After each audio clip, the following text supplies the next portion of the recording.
Hello student, all welcome to my YouTube channel গণিত শিখি। আজকে আমরা কিন্তু ক্লাস 9-এর model question paper 3 model question paper 3 আমরা করবো রায়ান মার্টিন প্রশ্নবিচিত্রা। আর পেজ হচ্ছে 192 192। শুরু করব আমরা প্রথম থেকে, একের এক থেকে শুরু হবে। তোমরা অবশ্যই খুব মনোযোগ সহকারে দেখবে, আর যদি দেখে ভালো লাগে তোমরা কিন্তু লাইক করবে, সাবস্ক্রাইব করবে। ঠিক আছে, আমরা শুরু করছি model question paper 3 Ryan Martin এর প্রশ্নবিচিত্রা একের এক থেকে। দেখো প্রশ্ন কি আছে, বলছে 20% ছাড় দিয়ে বিক্রি করায় 20% ছাড় মানে 100 টাকা লেখা থাকলে সে 80 টাকায় বিক্রি করবে। 20% ছাড় দিয়ে বিক্রি করে একটি বইয়ের বিক্রয় মূল্য হলো 48 টাকা। মানে 20% ছাড় দিয়ে বিক্রি করায় একটি বইয়ের বিক্রয় মূল্য হলো 48 টাকা। বলছি বইটির ধার্য মূল্য কত? বইয়ের ধার্য মূল্য মানে বইয়ের দাম কত লেখা আছে সেটা আমাকে বের করতে হবে। আচ্ছা ঠিক আছে, তাহলে আমরা প্রথমে ধরি বইটির ধার্য মূল্য ইকুয়াল টু 100 টাকা। আমি ধরে নিলাম বইয়ের দাম লেখা আছে 100 টাকা। ধরি প্রথমে লিখছি ধরি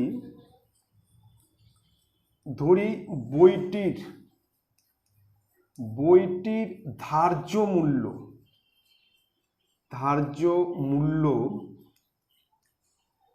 ইকুয়াল টু 100 টাকা।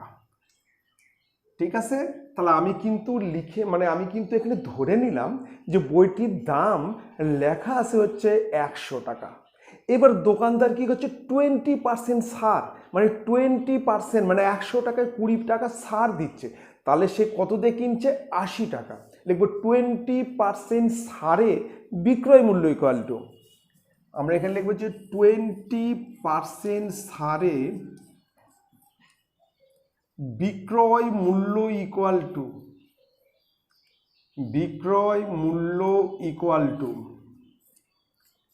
100 মাইনাস 20 ইকুয়াল টু 80 টাকা। তাহলে বইটার দাম যদি 100 টাকা লেখা থাকে, সে 20% ছাড় মানে সে কিন্তু 80 টাকায় বিক্রি করছে। ঠিক আছে, এবার আমরা লিখব, কিন্তু এখানে বিক্রয় মূল্য দেওয়া আছে 48 টাকা। আমরা লিখব যে বিক্রয় মূল্য 80 টাকা হলে ধার্য মূল্য ইকুয়াল টু 100 টাকা, কারণ আমি 100 টাকা ধার্য মূল্য ধরেই আমার বিক্রয় মূল্য আসছে 80 টাকা, যেহেতু 20% ছাড় মানে 100 টাকায় 20 টাকা ছাড়। তাহলে আমি লিখব যে বিক্রয় মূল্য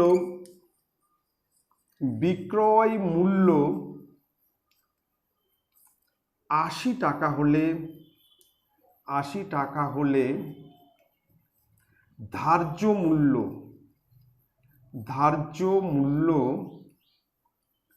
ইকুয়াল টু 100 টাকা। অতএব বিক্রয় মূল্য 1 টাকা হলে ধার্য মূল্য ইকুয়াল টু 100 নিচে 80 টাকা। আর বিক্রয় মূল্য দেওয়া আছে 48 টাকা, মানে 48 টাকা যদি বিক্রি হয় তাহলে ধার্য মূল্য কত? দেখবো যে অতএব বিক্রয় মূল্য 48 টাকা হলে ধার্য মূল্য ইকুয়াল টু 100 গুণন 48। যখন 48 হবে এটা কিন্তু গুণ হয়ে যাবে, আর যখন 1 হবে তখন এটা কিন্তু ডিভাইডেড হবে। আর নিচে হচ্ছে 100, নিচে হচ্ছে 80, একটা শূন্য কাটলাম, আর দেখালে 6 48 60 টাকা। তাহলে আমরা অ্যান্সার লিখবো যে বইটির ধার্য মূল্য হচ্ছে 60 টাকা। এখন বইয়ের ধার্য মূল্য যদি 60 টাকা থাকে, সে যদি 20% ছাড় দেয় তাহলে তার বিক্রি হবে কত? 48 টাকায়। আমরা লিখব যে বইটির ধার্য মূল্য ইকুয়াল টু 60 টাকা। এটা হচ্ছে অ্যান্সার। কমপ্লিট। ঠিক আছে, এবার চলে আসতেছি নেক্সট অঙ্কে। 1-এর 2 নম্বর। দেখো প্রশ্ন আছে যে সঠিক উত্তরটি নির্বাচন করো। সঠিক উত্তর এখানে 4টা অপশান দেওয়া আছে, এর মধ্যে যেটা ঠিক হবে সেটা আমাকে নির্বাচন করতে হবে। দেখো প্রশ্ন আছে PQRS রম্বসের কোণ Q ইকুয়াল টু 60 ডিগ্রি, কোণ Q equal to 60 degree, R S equal to 6 সেমি হলে কর্ণের দৈর্ঘ্য কত? এখানে যে রম্বসটা আছে তার আমাকে কর্ণের দৈর্ঘ্য বের করতে হবে। এ নম্বর অপশান 6√3 সেমি, বি নম্বর অপশান √3 সেমি, সি নম্বর অপশান 1/√3 সেমি, আর ডি নম্বর অপশান 6 সেমি। তাহলে এর মধ্যে কোনটাই সঠিক হবে সেটা আমাকে বের করতে হবে। ঠিক আছে, তাহলে আমি প্রথমে আগে রম্বসটা এঁকে নিচ্ছি। রম্বস,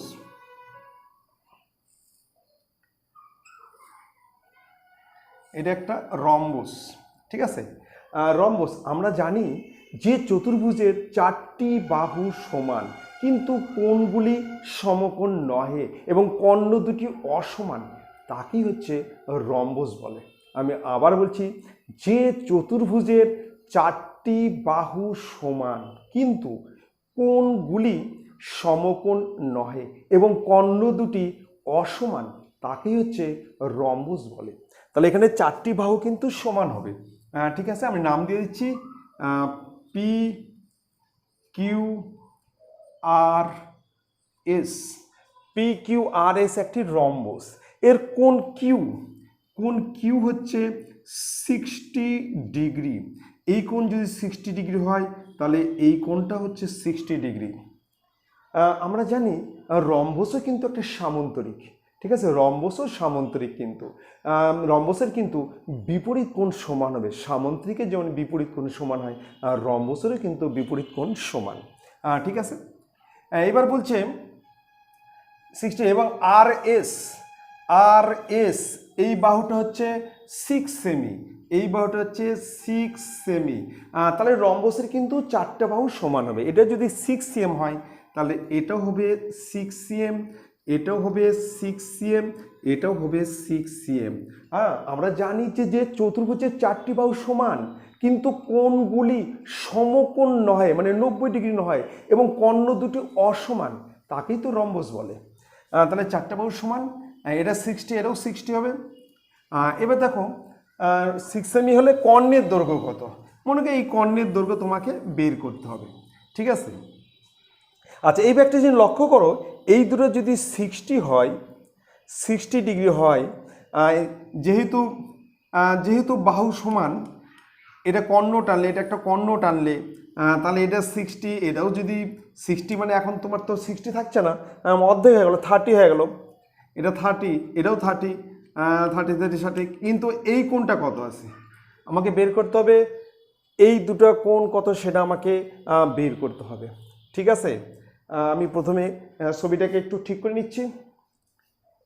এইদিকে কর্ণ না টানে আমি এইদিকে কর্ণ টানছি, আমাকে কর্ণ বের করতে হবে। তাহলে এই কোণটা হচ্ছে 60 ডিগ্রি, এটাও 60 ডিগ্রি। তাহলে হাতে থাকলে হচ্ছে 120 গেল। তার মানে কোণ কিউ ইকুয়াল টু কোণ এস ইকুয়াল টু 60 ডিগ্রি। কোণ কিউ প্লাস কোণ S equal to 60 degree plus 60 degree equal to 120 degree. তাহলে এই দুটো মিলে কিন্তু 120 ডিগ্রি। তাহলে এই দুটার কোণ কত হবে? যোগফল কোণ পি প্লাস কোণ আর ইকুয়াল টু 360 ডিগ্রি। আমরা জানি চতুর্ভুজের 4টি কোণের সমষ্টি 360 ডিগ্রি। টোটাল 360, তার মধ্যে 120 দুটো কোণ মাইনাস 120 ডিগ্রি। তাহলে বাদ দিলে এখানে হচ্ছে 0, 4, 240 ডিগ্রি, ঠিক আছে। কিন্তু দুটো কোণ তো সমান, কোণ পি ইকুয়াল টু কোণ আর ইকুয়াল টু 240 ডিগ্রি বাই 2, তাহলে 120 ডিগ্রি। এটা হবে 120 ডিগ্রি, মানে এই কোণটাও হবে টোটাল 120 ডিগ্রি, এই কোণটাও হবে 120 ডিগ্রি। আমরা যদি কর্ণ টানি তাহলে এটা হবে 60 ডিগ্রি, এই কোণটা হবে 60 ডিগ্রি। তাহলে এই যে ত্রিভুজ, দেখো এই যে ত্রিভুজ পি এস আর বা পি আর এস, এই ত্রিভুজে কিন্তু 3টা কোণই সমান হচ্ছে। লিখব ত্রিভুজ পি আর এস এর কোণ হচ্ছে আর পি এস, কোণ R P S equal to কোণ P S R equal to কোণ হচ্ছে PRS ইকুয়াল টু 60 ডিগ্রি। তাহলে এটা কিন্তু একটা সমবাহু ত্রিভুজ হচ্ছে, সমবাহু ত্রিভুজ। ত্রিভুজ PRS একটি সমবাহু ত্রিভুজ। ত্রিভুজ PRS একটি সমবাহু ত্রিভুজ, সমবাহু ত্রিভুজ। তাহলে দেখো তাহলে তিনটা বাহু সমান, অতএব PS ইকুয়াল টু হচ্ছে RS equal to PR equal to 6 semi. তাহলে কিন্তু এই কর্ণটা হয়ে যাবে 6 সেমি। তাহলে এখানে কর্ণের দৈর্ঘ্য, অতএব কর্ণের দৈর্ঘ্য ইকুয়াল টু 6 সেমি। এখানে অপশান দেখি, অপশান এ হচ্ছে 6√3 সেমি, বি হচ্ছে √3 সেমি, সি হচ্ছে 1/√3 সেমি, আর ডি হচ্ছে 6 সেমি। তাহলে আমার ডি নম্বর অ্যান্সার। এখানে অ্যান্সার হবে হচ্ছে ডি, অ্যান্সার ডি। ঠিক আছে, তাহলে রম্বসের কিন্তু চারটে বাহু সমান। এই কোণ 60 ডিগ্রি হলে এই কোণও 60 ডিগ্রি হবে। তাহলে এই টোটাল 120 ডিগ্রি, এরাও 120 ডিগ্রি, টোটাল 240 ডিগ্রি। যখন আমরা কর্ণ টানলাম তাহলে 60, এইদিকেও 60, এইদিকেও 60 হয়ে যাচ্ছে, এটাও 60, এটাও 60। তাহলে এই যে একটা ত্রিভুজ, এটা একটা সমবাহু ত্রিভুজ যার তিনটা কোণ সমান, অর্থাৎ তিনটা বাহু সমান। তাহলে এখানে কর্ণের দৈর্ঘ্য হচ্ছে 6 সেমি। ঠিক আছে, এবার চলে নেক্সট অঙ্কে। 1-এর 3 নম্বর। দেখো প্রশ্ন আছে, সঠিক উত্তরটি নির্বাচন করো। ব্র্যাকেটের মধ্যে -8, -9 বিন্দুটি ওয়াই অক্ষ থেকে দূরত্ব। এই যে একটা বিন্দু দেওয়া আছে -8, -9, বলছে এই বিন্দুটি ওয়াই অক্ষ থেকে দূরত্ব কত সেটা আমাকে বের করতে হবে। ঠিক আছে, তাহলে আমি একটা অক্ষ আঁকা নিচ্ছি।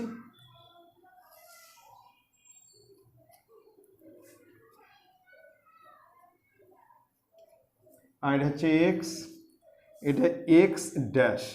তাহলে আমরা কিন্তু অনুভূমিক সরলরেখা, এখানে অনুভূমিক সরলরেখা মানে x0 x ড্যাশ, এটাকে আমরা বলছি এক্স অক্ষ। আর y0 y ড্যাশ এটাকে বলা হচ্ছে ওয়াই অক্ষ। ঠিক আছে, এই অক্ষের কিন্তু এটাকে বলা হচ্ছে প্রথম পাদ, এটা দুটোই হচ্ছে প্লাস, আর এখানে হচ্ছে মাইনাস প্লাস, এটাকে বলা হচ্ছে দ্বিতীয় পাদ। এটা হচ্ছে প্রথম পাদ, এটা দ্বিতীয় পাদ, এখানে দুটোই হচ্ছে মাইনাস, এটাকে বলা হচ্ছে তৃতীয় পাদ। এটা হচ্ছে ফার্স্ট পাদ, এটাকে বলা হচ্ছে সেকেন্ড পাদ, এটা হচ্ছে থার্ড পাদ, আর এটা হচ্ছে ফোর্থ পাদ। এটা হচ্ছে প্লাস মাইনাস, প্লাস মাইনাস। এখানে হচ্ছে দুটোই প্লাস, এটাকে বলা হচ্ছে প্রথম পাদ। এটা হচ্ছে মাইনাস প্লাস, এটা হচ্ছে দ্বিতীয় পাদ। এখানে হচ্ছে দুটোই মাইনাস, তৃতীয় পাদ, আর এটা এখানে প্লাস মাইনাস, এটা হচ্ছে চতুর্থ পাদ। এখানে একটা বিন্দু দেওয়া আছে, যে বিন্দু হচ্ছে -8, -9, -8, -9, মানে দুটোই মাইনাস। তাহলে দুটো মাইনাস মানে তৃতীয় পাদ। মনে করো বিন্দুটা এখানে চলে আসবে, মনে করো এখানে বিন্দু আছে, এখানে বিন্দু আছে, বিন্দুটার নাম দিচ্ছি এ। এই বিন্দুটা হচ্ছে -8, -9।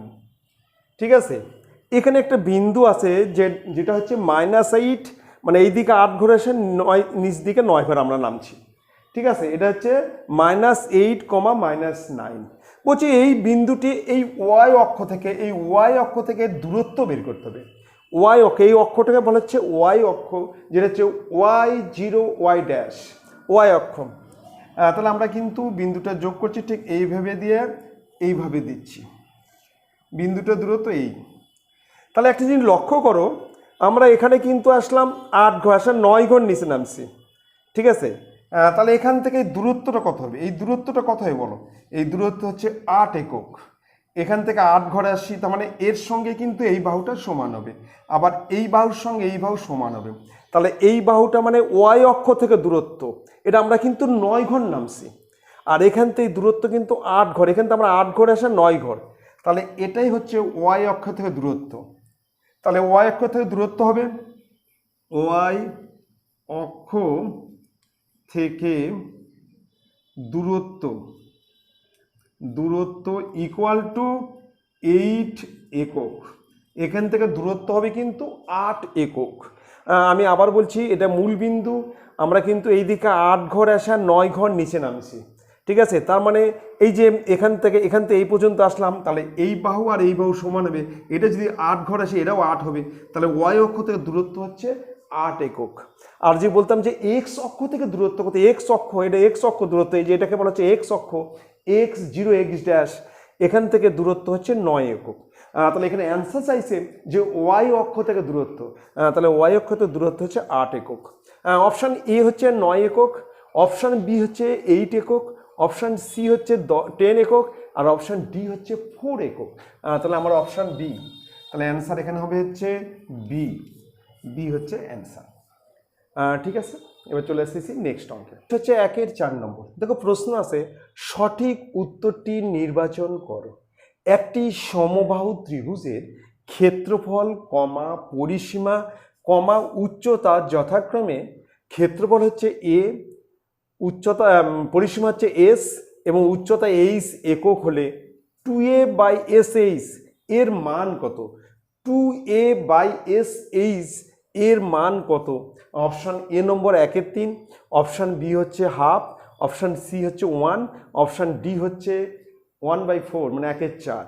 আমাকে বের করতে হবে এখানে 2a/sh, একটা সমবাহু ত্রিভুজ, যে ত্রিভুজের 3টি বাহু সমান তাকে আমরা কিন্তু সমবাহু ত্রিভুজ বলি। সমবাহু ত্রিভুজে কিন্তু 3টি বাহু সমান হবে এবং 3টা কোণও কিন্তু সমান হবে। ঠিক আছে, আমি একটু ছবি আঁকে নিচ্ছি। মনে করো এরকম একটা সমবাহু ত্রিভুজ, এটা একটা সমবাহু ত্রিভুজ মনে করো। এবার ত্রিভুজটার নাম দিচ্ছি এ বি সি, ঠিক আছে। আমি ধরে নিলাম যে ত্রিভুজের প্রতিটি বাহুর দৈর্ঘ্য হচ্ছে এক্স একক।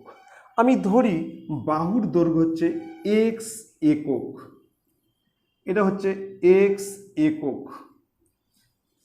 আমি ধরে নিলাম যে বাহুর দৈর্ঘ্য এক্স একক। আমি লিখছি ধরি বাহুর দৈর্ঘ্য ইকুয়াল টু এক্স একক, ঠিক আছে। তাহলে আমাকে কিন্তু প্রথমে সমবাহু ত্রিভুজের আমি ক্ষেত্রফল বার করব। সমবাহু ত্রিভুজের ক্ষেত্রফলের ফর্মুলা হচ্ছে √3/4 ইন্টু বাহু স্কোয়ার, √3/4 ইন্টু বাহু স্কোয়ার। তাহলে আমি লিখছি যে সমবাহু ত্রিভুজের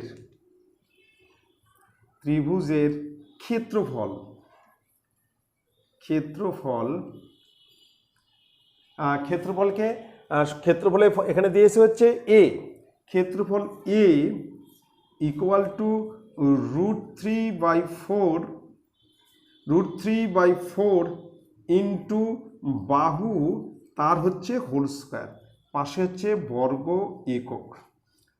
তাহলে আমি বলছি যে সমবাহু ত্রিভুজের ক্ষেত্রফল ইকুয়াল টু √3/4 ইন্টু বাহু স্কোয়ার, পাশে বর্গ একক। তাহলে সমান √3/4 ইন্টু এক্স স্কোয়ার। আমি কিন্তু বাহুটাকে এক্স একক ধরছি, আমি বাহু ধরছি এক্স একক, তাহলে এখানে এক্স স্কোয়ার, পাশে হচ্ছে বর্গ একক। কমপ্লিট। এবার চলে আসতে আমি পরিসীমা, এই যে পরিসীমা, সমবাহু ত্রিভুজের পরিসীমা, সমবাহু ত্রিভুজের পরিসীমার ফর্মুলা হচ্ছে 3 ইন্টু বাহু। সমবাহু ত্রিভুজের পরিসীমার ফর্মুলা 3 ইন্টু বাহু। তাহলে আমি লিখছি সমবাহু ত্রিভুজের পরিসীমা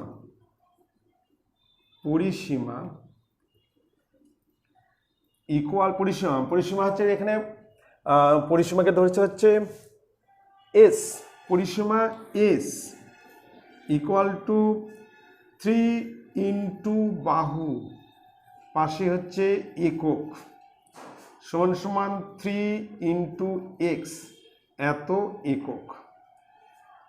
এবার চলে আসলাম আমি উচ্চতা। এই যে সমবাহু ত্রিভুজের উচ্চতা, এটা হচ্ছে উচ্চতা, এখানে ডি দিলাম।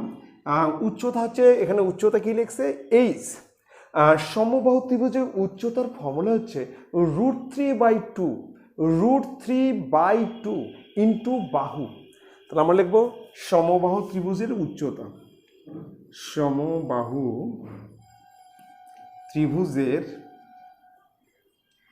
ত্রিভুজের উচ্চতা পাশে হচ্ছে এইচ ইকুয়াল টু √3/2 ইন্টু বাহু পাশে হচ্ছে একক সমান সমান হচ্ছে √3/2 ইন্টু এক্স, বাহু হচ্ছে এখানে এক্স। কমপ্লিট। তাহলে আমরা কিন্তু প্রথমে বার করলাম সমবাহু ত্রিভুজের ক্ষেত্রফল, যে ফর্মুলা হচ্ছে √3/4 ইন্টু বাহু স্কোয়ার, মানে √3/4 ইন্টু এক্স স্কোয়ার। তারপর আমরা বার করলাম সমবাহু ত্রিভুজের পরিসীমা, যেটা এস অক্ষ দিয়েছে, সেটা হচ্ছে 3 ইন্টু বাহু, 3 ইন্টু বাহু মানে 3 ইন্টু এক্স পাশে একক। লাস্টে আসলাম সমবাহু ত্রিভুজের উচ্চতা, যেটা সংক্ষেপে এইচ, ফর্মুলা হচ্ছে √3/2 ইন্টু বাহু মানে √3/2 ইন্টু এক্স একক। এবার আমাকে বের করতে হবে এখানে বের করতে হবে 2a/SH, 2a/SH, এখানে 2 ইন্টু এর মান হচ্ছে কত? এ হচ্ছে √3/4 ইন্টু এক্স স্কোয়ার, তাহলে এখানে হচ্ছে √3/4 into x square. Complete, 2a হয়ে গেল। এবারে এস হচ্ছে 3 ইন্টু এক্স, নিচে 3 ইন্টু এক্স, আর এইচ হচ্ছে √3/2 ইন্টু এক্স, √3 এখানে √3/2 উপরে উল্টে দিলাম উপরে, আর ইন্টু এক্স। কমপ্লিট। তাহলে √3/2, 2টা উল্টো উপরে চলে গেল। এইবার এই √3 কাটবে, এই এক্স আর এক্স গুণ করলে এক্স স্কোয়ার। আচ্ছা, এইবার 2 দিয়ে এই 4কে কাটলে 2 তো 2 কাটা গেল, তাহলে শুধু থাকলে নিচে 3 উপরে 1, তাহলে সমান সমান 1/3। এখানে থাকলো 1/3। দেখো অপশান এ হচ্ছে 1/3, অপশান বি হচ্ছে 1/2, অপশান সি হচ্ছে 1, অপশান ডি হচ্ছে 1/4, কিন্তু আমার অ্যান্সার 1/3, তার মানে অপশান এ। তাহলে আমার অ্যান্সার হবে এ, এটা হচ্ছে অ্যান্সার। ঠিক আছে, তাহলে আমি আরও একবার তোমাদের 3টা ফর্মুলা বলে দিচ্ছি। একটা হচ্ছে সমবাহু ত্রিভুজের ক্ষেত্রফল, যার ফর্মুলা হচ্ছে √3/4 ইন্টু বাহু স্কোয়ার বর্গ একক, আর সমবাহু ত্রিভুজের উচ্চতা হচ্ছে √3/2 ইন্টু বাহু, আর সমবাহু ত্রিভুজের পরিসীমা হচ্ছে 3 ইন্টু বাহু পাশে একক। ঠিক আছে, এবার চলে আসতেছি নেক্সট অঙ্কে। 2-1 নম্বর। দেখো প্রশ্ন আছে যে বিক্রয় মূল্যের উপর 15% লাভ হলে ক্রয় মূল্যের উপর শতকরা কত লাভ? আমি আবার বলছি, বিক্রয় মূল্যের উপর 15% লাভ হলে বলছে ক্রয় মূল্যের উপর শতকরা লাভ কত? তা আমি একটা কথা বলছিলাম যে যেটা দেওয়া থাকবে আমরা কিন্তু সেটাই ধরে নেব। এখানে বিক্রয় মূল্যের উপর লাভ বলছে, আমরা কিন্তু বিক্রয় মূল্য ধরে নেবো 100 টাকা, যেটা দেওয়া থাকবে সেটাই আমরা কিন্তু ধরবো। তাহলে ধরি বিক্রয় মূল্য ইকুয়াল টু 100 টাকা। প্রথমে লিখছি ধরি বিক্রয় মূল্য, বিক্রয় মূল্য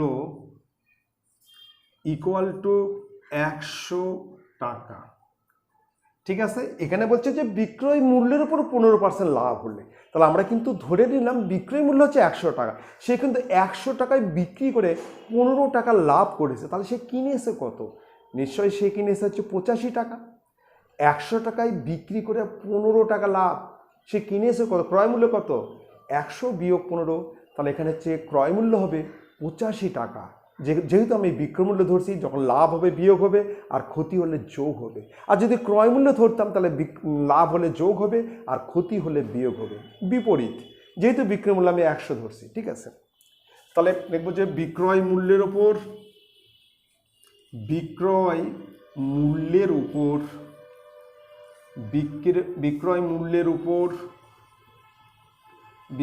মূল্যের উপর 15% লাভ হলে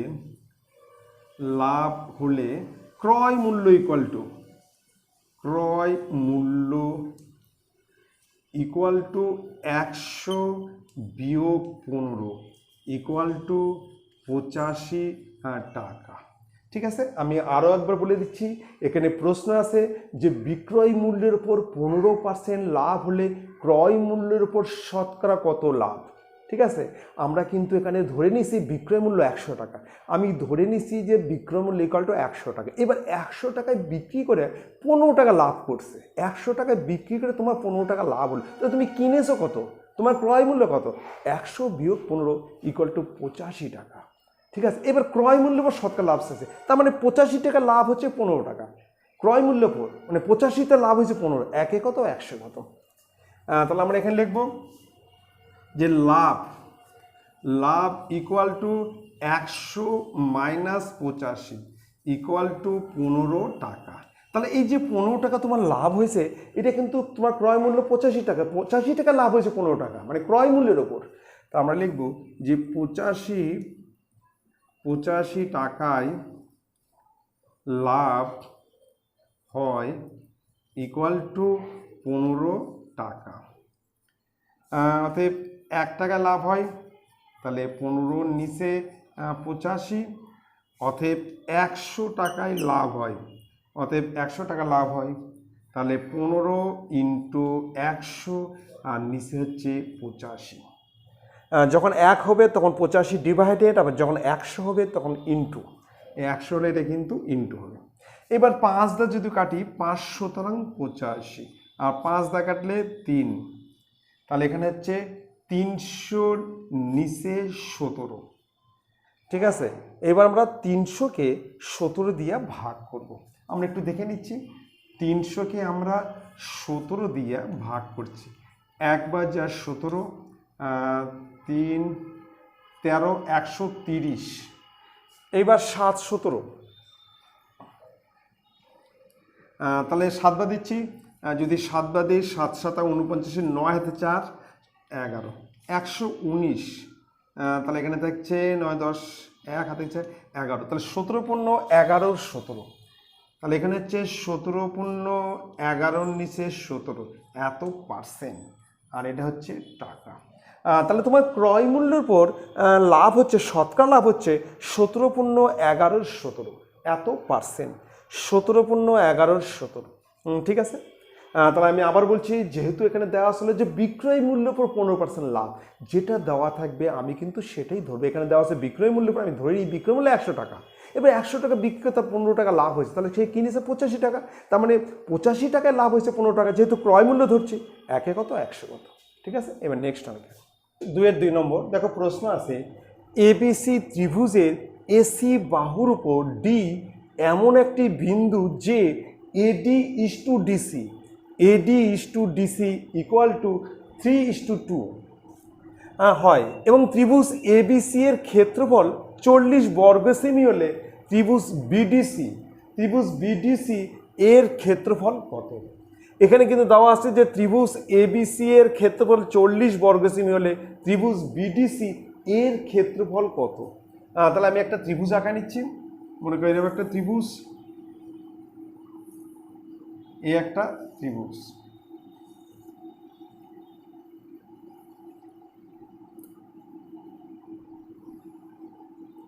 এখানে দিচ্ছি এডিডিসি,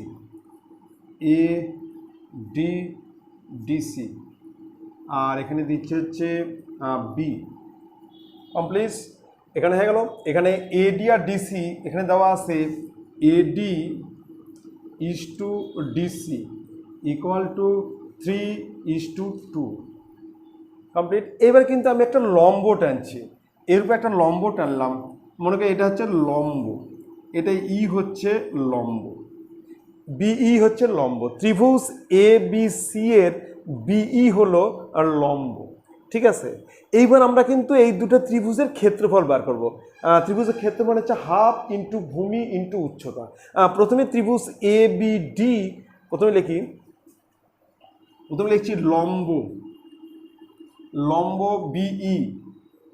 লম্ব বিই অঙ্কন করি। আমরা কিন্তু প্রথমে লম্ব বিই অঙ্কন করলাম। এইবার কিন্তু আমরা ত্রিভুজ এ বি ডি এর ক্ষেত্রফল দেখব। ত্রিভুজ এ বি ডি এর ক্ষেত্রফল ইকুয়াল টু হাফ ইন্টু ভূমি, ভূমি হচ্ছে এডি ইন্টু উচ্চতা হচ্ছে বিই পাশে হচ্ছে বর্গ একক। তাহলে আমরা কিন্তু ত্রিভুজ এ বি ডি মানে এই ত্রিভুজের ক্ষেত্রফল বার করলাম, সেটা হচ্ছে হাফ ইন্টু ভূমি ইন্টু উচ্চতা। এবার আমরা এই ত্রিভুজের ক্ষেত্রফল বার করব। ত্রিভুজ বিসিডি লিখব। ত্রিভুজ বিসিডি এর ক্ষেত্রফল ইকুয়াল টু হাফ ইন্টু ভূমি, এখানে ভূমি হচ্ছে ডিসি, আর ইন্টু উচ্চতা হচ্ছে বিই বর্গ একক। আমরা যখন এই ত্রিভুজ বিসিডি বার করলাম তখন ভূমি হচ্ছে ডিসি আর উচ্চতা কিন্তু বিই। এই উচ্চতা বিই কিন্তু দুটো ত্রিভুজেরই উচ্চতা। ত্রিভুজ এ বি ডি এরও উচ্চতা বিই আর ত্রিভুজ বিসিডি এরও উচ্চতা বিই। আর একটা ত্রিভুজের ভূমি হচ্ছে এডি আর একটা ত্রিভুজের ভূমি হচ্ছে ডিসি। এইবার আমি দুটো ত্রিভুজের ক্ষেত্রফলের অনুপাত করব। লিখব ত্রিভুজ A B D is to ত্রিভুজ BCD equal to half into AD into BE, half into AD into BE is to half into DC into BE. এবার কিন্তু আমরা হাফ বিই আমরা কমিয়ে দিচ্ছি। তাহলে এখানে থাকবে হচ্ছে এডি ইজ টু ডিসি, এখানে কিন্তু এডি ইজ টু ডিসি, তার মানে ত্রিভুজের ক্ষেত্রফলের অনুপাত মানে এডি ইজ টু ডিসি। তাহলে এই যে দুটো ত্রিভুজে আমরা ক্ষেত্রফলের অনুপাত করলাম সেটা কিন্তু এডি ইজ টু ডিসি, তার মানেই হচ্ছে 3:2। তার মানে দুটো ত্রিভুজের ক্ষেত্রফলের অনুপাত 3:2। এডি ইজ টু ডিসি মানে 3:2। তাহলে আমরা কিন্তু পেয়ে গেলাম যে দুটো ত্রিভুজের ক্ষেত্রফলের অনুপাত 3:2। আর মোট ক্ষেত্রফল দেওয়া আছে 40 বর্গ সেমি। লিখি মোট ক্ষেত্রফল ইকুয়াল টু 40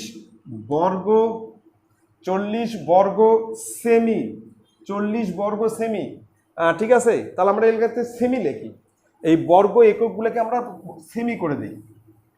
এলে আমরা করে দিচ্ছি সেমি।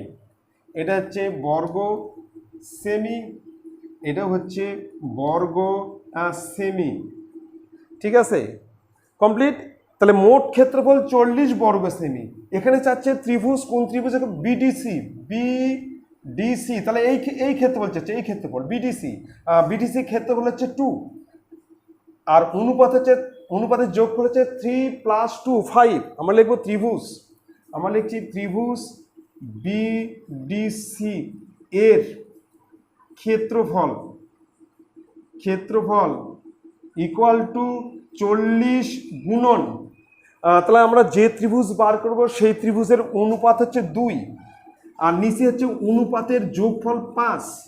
নিচে কিন্তু অনুপাতের যোগফল 3 + 2 মানে 5।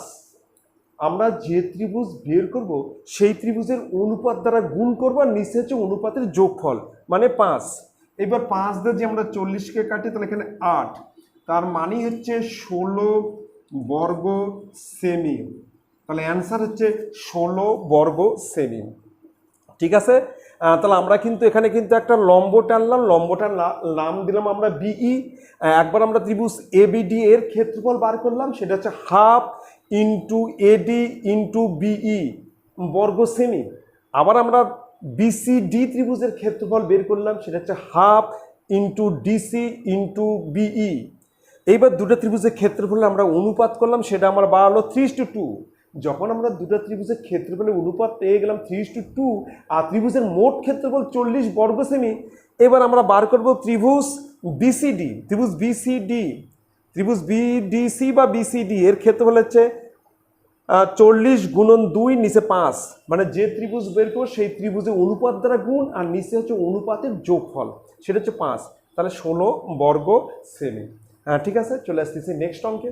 নেক্সট 3 নম্বর 2-3 প্রশ্ন আছে এক্স কমা ওয়াই বিন্দুটি 3,4 এবং 1,-2 বিন্দু দ্বয় থেকে সমদূরবর্তী। মানে এক্স কমা ওয়াই বিন্দুটি 3,4 এবং 1,-2 বিন্দু দ্বয় থেকে সমদূরবর্তী। এই দুটো বিন্দু থেকে এক্স কমা ওয়াই হচ্ছে সমদূরবর্তী হলে দেখাও যে x plus 3y equal to 5, x plus 3y equal to 5 সেটা আমাকে বের করতে হবে। ঠিক আছে, আমি একটু দেখা দিচ্ছি। মনে করি এরকম একটা সরলরেখা আছে, আমি ধরলাম এখানে এ, এটা হচ্ছে বি, আর এখানে হচ্ছে সি। বলছে এক্স কমা ওয়াই, এটা আমি ধরে নিচ্ছি এক্স কমা ওয়াই, একটা ধরছি 3,4, এটা হচ্ছে 3,4, আর একটা হচ্ছে 1,-2। মানে এক্স কমা ওয়াই বিন্দুটি এই এ বিন্দু আর সি বিন্দু থেকে সমদূরবর্তী, তার মানে এ বি আর বিসি দুটো সমান হবে। এ বি আর বিসি, তাহলে একবার আমি বার করবো এ বিসি, এ বির মান, আর একবার বার করবো বিসির মান, শর্তানুসারে দুটো কি হবে, সমান হবে। ঠিক আছে, তাহলে আমি একটু লিখে নিচ্ছি।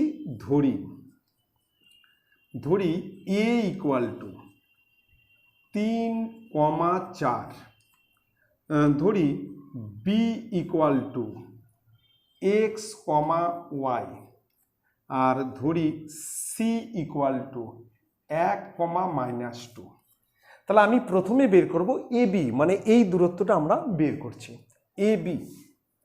তাহলে এ বি ইকুয়াল টু রুটের মধ্যে ফর্মুলা হচ্ছে x1 মাইনাস x2 তার whole square plus y1 minus y2 তার হোল স্কয়ার, এটা হচ্ছে রুটের মধ্যে। তাহলে আমরা রুটের মধ্যে লিখব এক্স মানে 3, প্রথমে হচ্ছে 3 মাইনাস এক্স তার হচ্ছে whole square plus 4 minus Y তার হচ্ছে হোল স্কয়ার, পাশে হচ্ছে একক।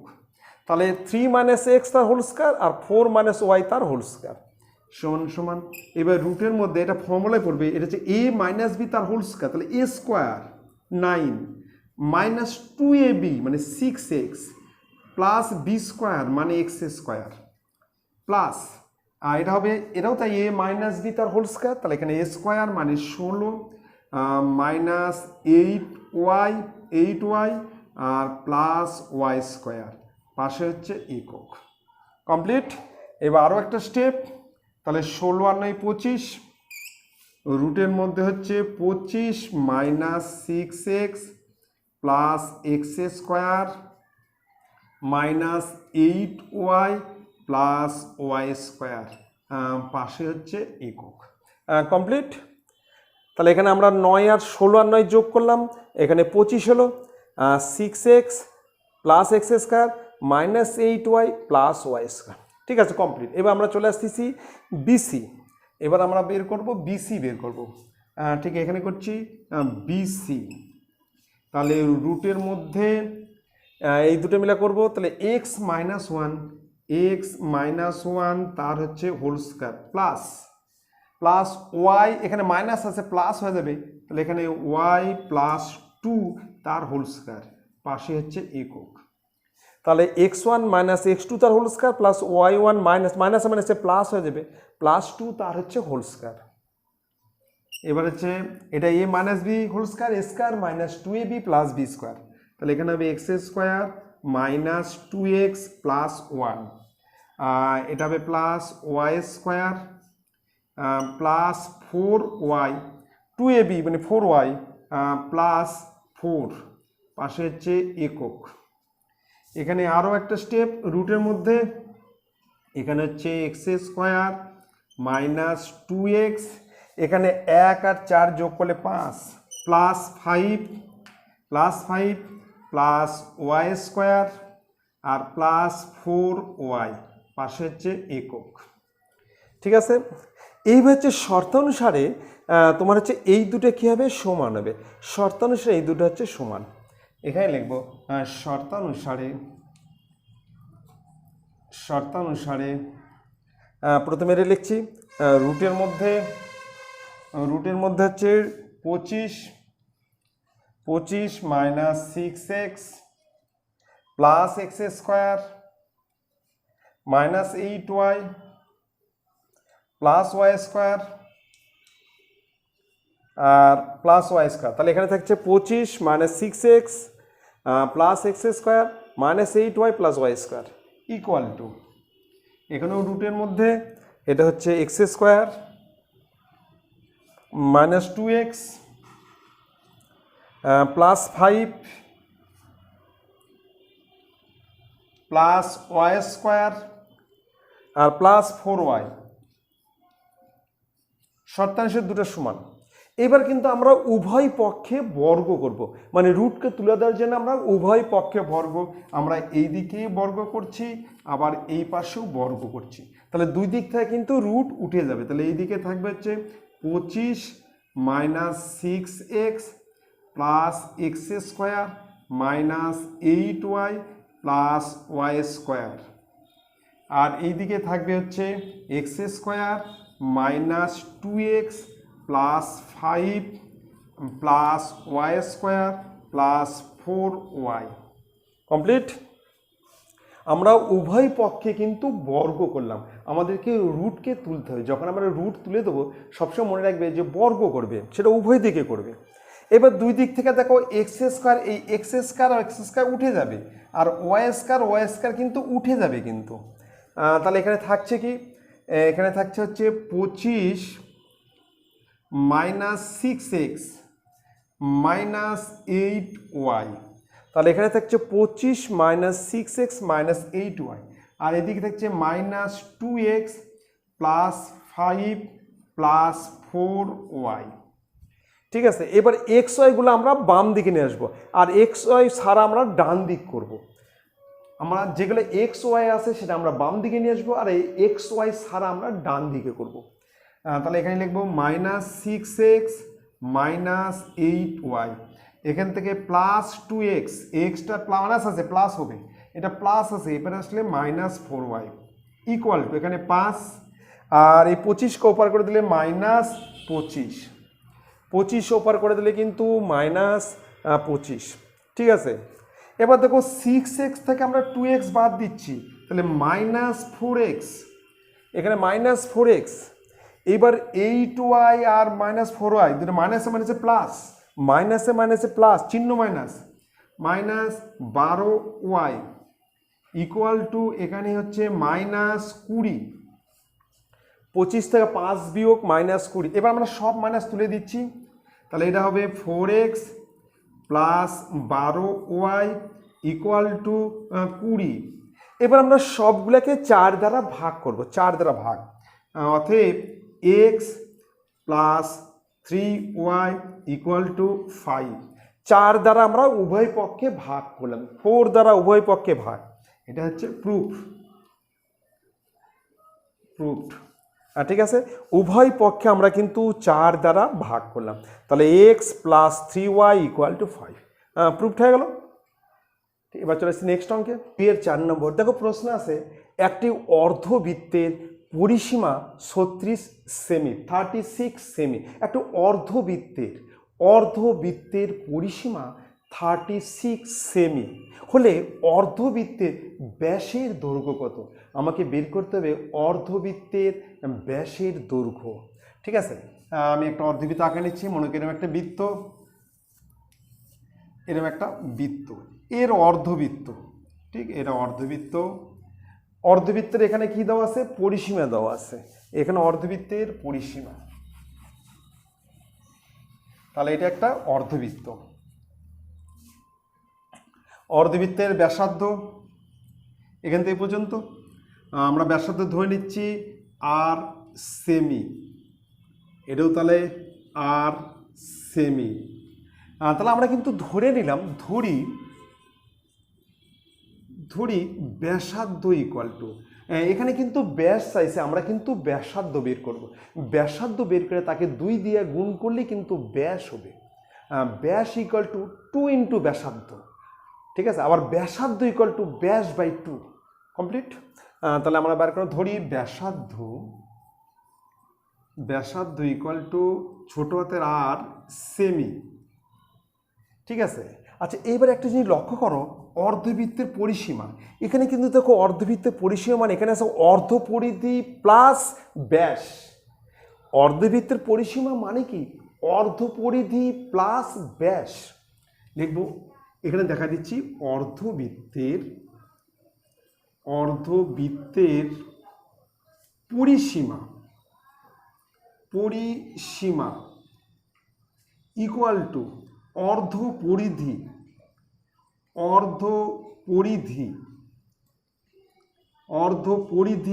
প্লাস ব্যাস, পাশে হচ্ছে একক।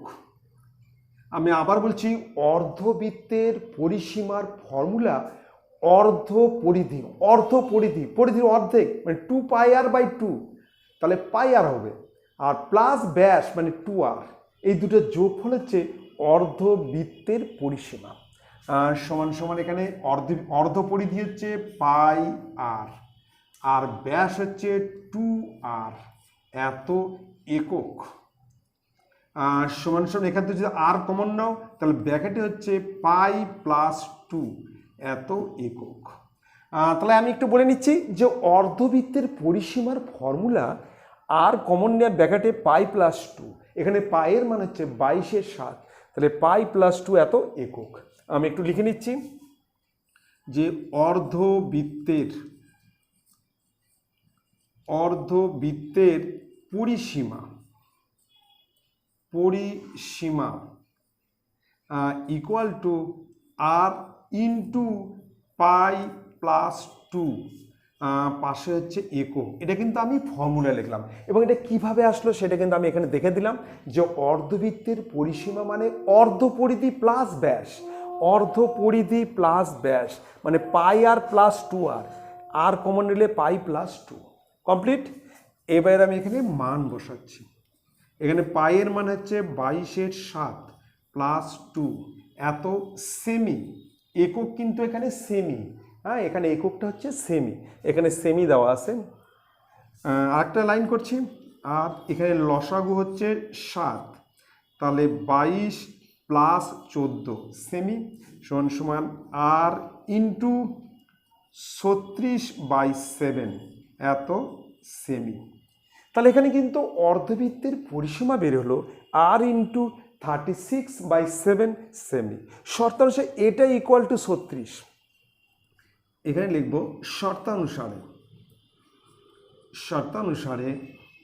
শর্তানুসারে আর ইন্টু 36/7 ইকুয়াল টু 36, অতএব আর ইকুয়াল টু 36 ইন্টু 7, তার নিচে 36, এটা উপরে গেলে 7 উপরে যাবে, 36 নিচে, সমান সমান 7।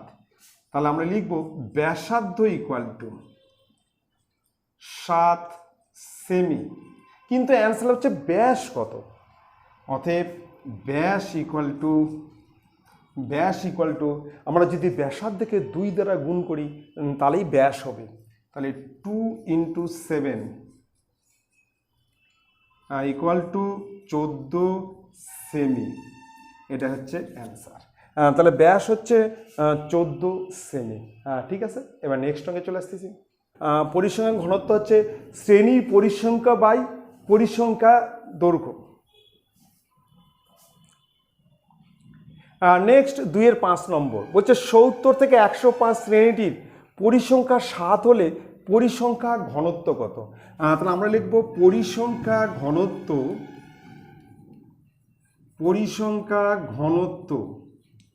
ইকুয়াল টু শ্রেণীর পরিসংখ্যা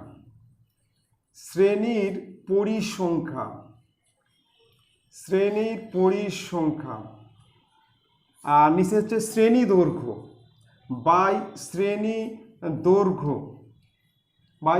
দৈর্ঘ্য।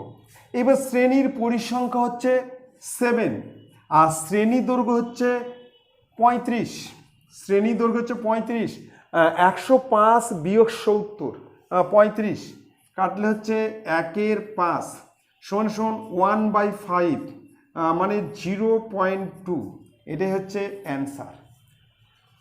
তাহলে পরিসংখ্যা ঘনত্ব হচ্ছে শ্রেণীর পরিসংখ্যা বাই শ্রেণী দৈর্ঘ্য। এবার শ্রেণীর পরিসংখ্যা দেওয়া আছে 7 আর শ্রেণী দৈর্ঘ্য দেওয়া আছে হচ্ছে 105 বিয়োগ 70, তার মানে হচ্ছে 35, তাকে 1/5 মানে 0.2। ঠিক আছে, তাহলে তোমরা কিন্তু খুব ভালো করে দেখবে এবং তোমরা কিন্তু পুরো ভিডিও দেখবে, দেখে ভালো লাগলে লাইক করবে, সাবস্ক্রাইব করবে। ঠিক আছে, থ্যাংক ইউ, গুড নাইট।